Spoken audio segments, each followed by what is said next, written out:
শাহ সুলেমানের মৃত্যু দিবস উপলক্ষে গত ১০৫ বছর যাবৎ উদযাপিত হয়ে আসছে মেলা উরস শরীফ। প্রতি বছর ভক্তরা এই মেলার আয়োজন করে থাকেন। চাঁদপুরের মতলব উত্তর উপজেলার বেলতুলির বদরপুর গ্রামে সুলেমান শাহ নামে এক ফকিরের মাজারি ল্যাংটা ফকিরের মাজার হিসেবে পরিচিত।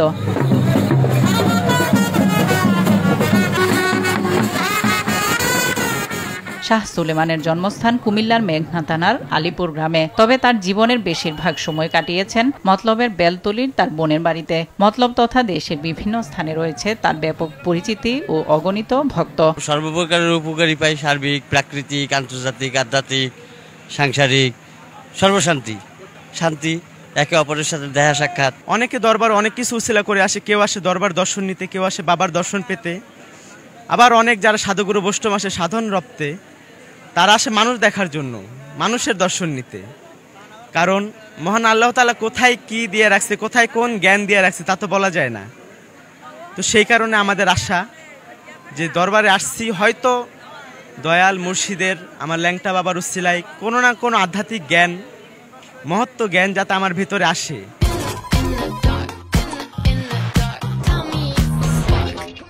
সেই কারণে আর তেমন কিছু না। হ্যাঁ, অন্তরতে ভালোবাসি। এলাকা প্রত্যেক বছর আমরা আসি, ভোট লইয়া, বোয়াতে টোয়াতে লইয়া, সব লইয়া, গরু বাছুর লইয়া এখানে আসি।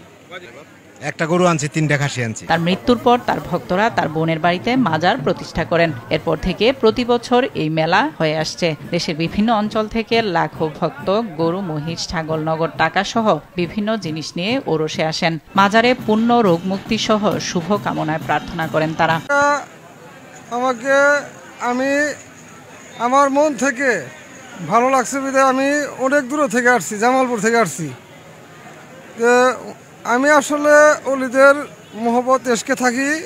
আমি ওনার সাথে আমার ঘুমের গরু আমি পাই, উনি দেখা দেন। আমার নয়নের ভিতরে, মনের ভিতরে উনি যে কিভাবে আর কি করে এটা আমি বুঝি, তার অন্য করে বললে বুঝে না। ল্যাংটা সুলেমান একজন অলির কাছে আসছি, আমরা ভালোবাসি, তাই তার কাছে আমি আসছি। প্রতি বছর মেলা 7 দিনের হলেও এবার রমজানের কারণে 5 দিনের আয়োজন করা হয়েছে বলে জানান এর খাদেম। হযরত সুলেমান শাহ রাহমাতুল্লাহ আলাইহির উরুস মোবারক 5 এপ্রিল পর্যন্ত উদযাপিত হবে। এলাকার লোকজন আইসা সুলেমান শাহকে বলল, এই আপনাকে যাইতে বলছে, জৌনপুরি হুজুর আসছে। জিজ্ঞাসা করলো যে আপনি তো কাপড় পরেন না, আজকে কেন কাপড় পরে আসছেন? আমি কাওয়াসিলের মেলো কি কাপড় পরবো, তুই একজন মানুষ, এই জন্য তোকে সম্মান করার জন্য কাপড় পরছি। বাংলা 1325 সালের 17 চৈত্র সুলেমান শাহ বেলতলির বদরপুরে তার বোনের বাড়িতে শেষ নিঃশ্বাস ত্যাগ করেন। 18